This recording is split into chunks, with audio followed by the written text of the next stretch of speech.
Assalamu alaikum. Allah tebarek ve taala aradayın ahirni evvelden gowra gydyp koydy. Çünki insanyň nefsi evvelini faaliyeti kendir. Weli ahirni zayıf bolýar. Şah Allah sadyk adam bilen gaýry sadyk adam belli bolýar. Sadyk adam sabit kadem durýar. Weli zayıf ol iman adam ýadap işe epber koýberýär.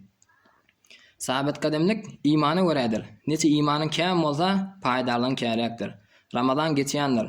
Saň aljaklar şu güllerde a'mal-ı salihindir. Şu a'mal-ı salih sen gabrynda sen berek hemdem boljakdyr. Kıyamet gününe turanda seni amana saklajaktır.